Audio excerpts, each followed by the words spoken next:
Bulletin की मुजफ्फरनगर से बड़ी खबर है। संजीव बालियान ने बड़ा आरोप लगाया है। संगीत सोम के सवाल पर जवाब दिया है। एसपी प्रत्याशी की मदद का आरोप लगाया संजीव बालियान ने और कहा कि कुछ लोगों ने खुलेआम समाजवादी पार्टी की मदद की है। बालियान ने पार्टी से कार्रवाई की मांग की है और मुजफ्फरनगर से चुनाव हारे हैं संजीव बालियान, जिसके बाद उनका ये बयान सामने आया है। उन्होंने कहा कि कुछ लोगों ने समाजवादी पार्टी की मदद की, लिहाजा पार्टी उन पर कार्रवाई करे। संगीत सोम के सवाल पर जवाब दिया संजीव बालियान ने और समाजवादी पार्टी के प्रत्याशी की मदद का आरोप लगाया। उन्होंने कहा कि खुलेआम समाजवादी पार्टी की वहां से कुछ भाजपा के ही लोगों ने मदद की है, लिहाजा पार्टी उन पर कार्रवाई करे। मुजफ्फरनगर से चुनाव हार गए हैं संजीव बालियान। 2 बार से लगातार वो जीत रहे थे। इस बार 2024 के आम चुनाव में उनकी हार हुई है और उसे लेकर उन्होंने ये बात कही है।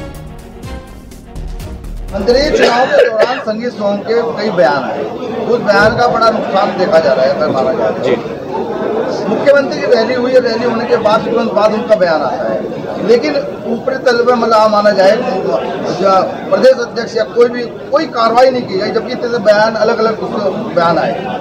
हाँ, मैं उम्मीद करता हूँ कि कार्रवाई होनी चाहिए थी और आगे भी उम्मीद रखूंगा अपनी पार्टी से कि जो बिल्कुल खुले तौर पर जिन्होंने समाजवादी पार्टी का चुनाव लड़ा और यहाँ बड़ी पोजीशन लिए हुए हैं और सरकारी सुविधाएं भी ले रहे हैं, तो कृपया करके पार्टी, मेरा निवेदन रहेगा, पार्टी इस पर शायद ध्यान देगी और कार्रवाई निश्चित।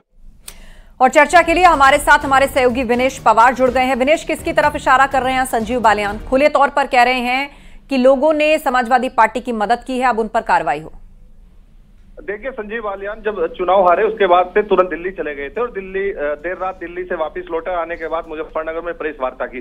प्रेस वार्ता के दौरान जो संजीव बालियान जो हमला किया है, जो बयान दिया है, वो स्पष्ट रूप से संगीत सोम पर बयान दिया है। क्योंकि पूरा जो सवाल किया गया था वो संगीत सोम को लेकर किया गया। एक साथी पत्रकार ने जब सवाल पूछा कि संगीत सोम के द्वारा लगातार बयानबाजी भी की गई है और विरोधी स्वर भी देखने को मिले हैं, क्या पार्टी की तरफ से कार्रवाई होनी चाहिए थी या नहीं? तो उन्होंने स्पष्ट रूप से कहा कि निश्चित तौर पर संगीत सोम पर कार्रवाई होनी चाहिए थी, क्योंकि इन लोगों ने समाजवादी पार्टी को चुनाव लड़वाया है और सरकारी सुविधाओं का भी लाभ ले रहे हैं। इशारों में जो उनको सुरक्षा दी गई है उस पर भी सारा हमला बोला है कि जो सरकारी सुविधाएं का लाभ ले रहे हैं उस पर भी पार्टी अनुरोध करता हूं ध्यान दें और कार्रवाई इस पर होनी चाहिए। तो निश्चित तौर पर संगीत सोम को लेकर बयान दिया है संजीव बालियान ने। स्पष्ट तौर पर कहा है कि उन्होंने पार्टी विरोधी कार्य किए हैं, सपा को चुनाव लड़वाया है और उन पर कार्रवाई होनी चाहिए। जी, शुक्रिया विनेश इस अपडेट के लिए। तो संगीत सोम पर सीधे सीधे आरोप लगाया संजीव बालियान ने कि पार्टी को उन पर कार्रवाई करनी चाहिए। उन्होंने खुले तौर पर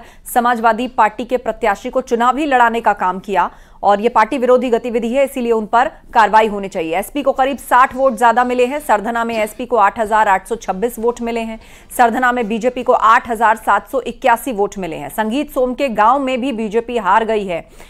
संगीत सोम के गांव में बीजेपी को 148 वोट मिले हैं और जबकि समाजवादी पार्टी को 153 वोट मिले हैं। एसपी को करीब 60 वोट ज्यादा मिले हैं और उनको घेरते हुए संजीव बालियान ने उन पर कार्रवाई की मांग की है।